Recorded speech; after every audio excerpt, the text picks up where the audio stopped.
My stories go back to before I was even born, and as far back as I can possibly remember up until I was around 17 when I moved out.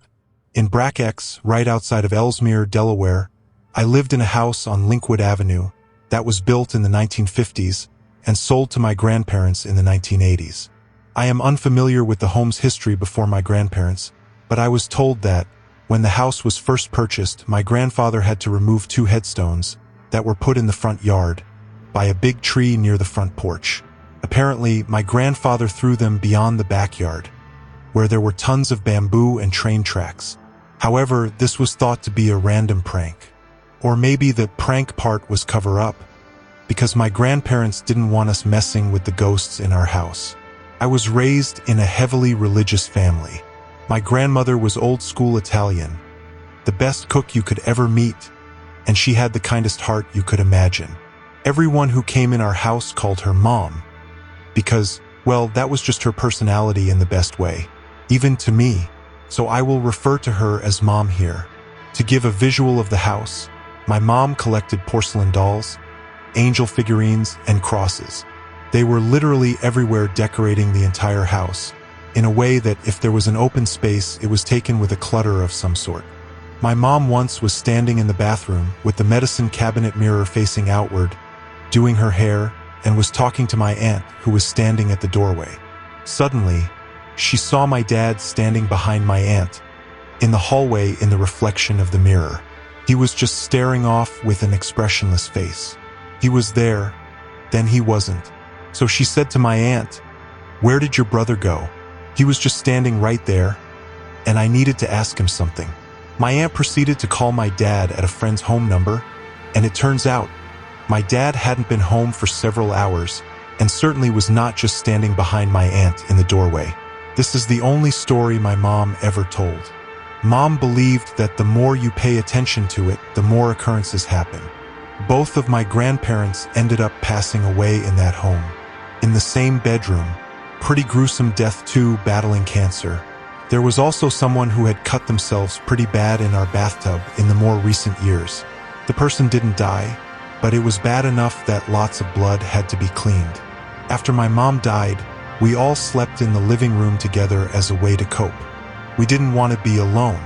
The night of Mom's funeral, I was trying to fall asleep, but had opened my eyes to see down the hallway, and in the reflection of this old oval mirror was her face staring back at me.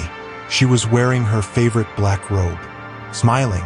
I never slept on the couch facing that way ever again. I had night terrors often, almost nightly.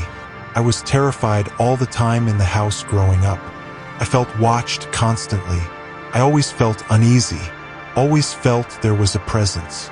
I slept with my mom in the same bed, in her room every single night up until she passed away, when I was 13. That room had a lot of activity. There would be nights where she would be asleep, and I would watch as this black shadow thing would dance in the corners of the ceiling and then go away. The blanket covering my eyes was my best friend. This happened so many times, it almost felt routine and started to not frighten me anymore. One night, I was wide awake as she slept. I looked down to the foot of the bed and saw the figure of a woman standing there. It looked like a shadow, but I could tell it was a woman because it was in the shape of a woman and had breasts and a curved figure. It also seemed to have had some kind of wrap on its head. At the time, to me as a child, I figured it was a towel. This figure kept doing the weirdest dance at the foot of the bed. It was stomping its legs and its arms were extended out vertically and moving up and down, and the figure would just turn in circles. This went on for I don't even know how long. Time stood still. I was just stuck staring at it and couldn't look away. I don't remember how it stopped, but all I could do was wrap my arm around my grandmother and fall asleep next to her, scared shitless, but not wanting to disturb her. During the day, I was in my bedroom minding my own business, playing with my Barbie dolls and dollhouses. The only two people that were home were me and Mom. She was at the front of the house in the living room watching her favorite show, while I was in the back of the house in my room. The bedroom door was open. Suddenly, right outside my door, I hear clear as day something whisper out loud, "Tell her, just tell her." I immediately dropped what I had in my hand and ran out of my room so quickly you'd think I was on fire. I told my mom what happened, and she brushed it off, told me to go back and play. I assure you there was nobody else home. No way it was Mom, she was at the other end of the house, and the whispers were so vivid, clear, and loud. I also didn't have a TV in my room yet. From that day on, I shut and locked my bedroom door, no matter what. There were several occasions that I would hear knocking at my bedroom door, and would open it and nobody would be there. I hounded everyone in the house so many times, and even asked to this day if anyone was messing me, and they all swear up and down no. I would also hear my name be called a lot, and nobody was actually calling it.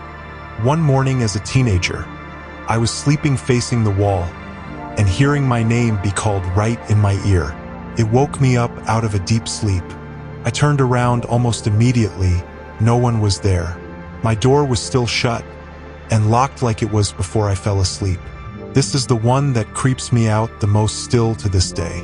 I mentioned before that my mom collected porcelain dolls, and that they were everywhere throughout the house. At least 100 of them. Well, my mom started buying me my own as well. First and foremost, they always creeped me out.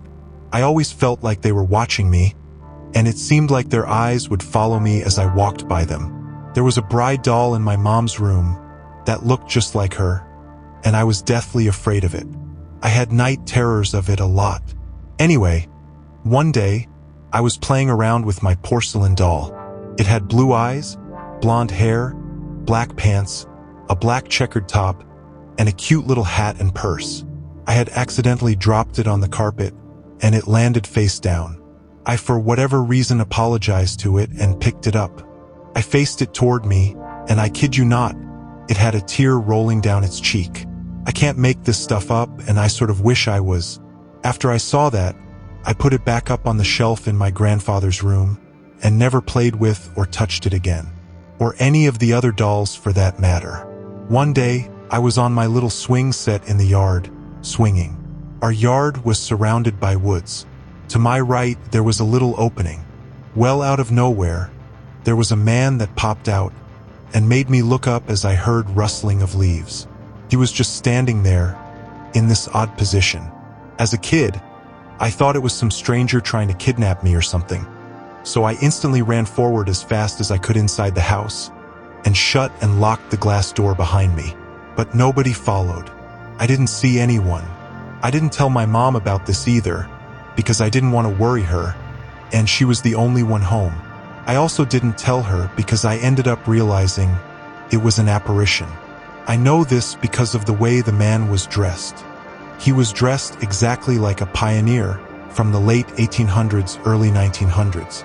Brown pants with suspenders, a white button-down shirt, boots, and a brown hat. The man had shoulder-length, messy light brown hair. He had really tan skin, but also had dirt on his face. It looked like a man you would see in the show Little House on the Prairie, which ironically was one of my mom's favorite shows. I don't think a kidnapper would be wearing something like that in the early 2000s. Late at night, I was standing in the dark kitchen, eating a snack as the dining room light behind me illuminated my way enough. The kitchen had a fairly large window. At the time, I could not see anything out of it. It was pitch black. I could see the reflection of the kitchen wallpaper, and on it, I saw two shadows pass by, one after the other. I looked behind me and nothing was there. This type of occurrence would happen frequently, seeing shadows out of the corner of my eye. But this occasion sticks out the most to me. I have not lived in that house since I was 17. I am now almost 30. My father still lives in that house, but says he doesn't have any encounters. However, I refuse to sleep in that house again. I refuse to go in alone at nighttime. As soon as I walk in, every single time, I get this overwhelming shadow of depression and negative energy that floods over my entire body, and I start to feel like I'm being watched again. There is definitely something in that house. I wanted to be ballsy and play with a Ouija board in there as an adult, but my dad won't allow it, which is probably a good thing.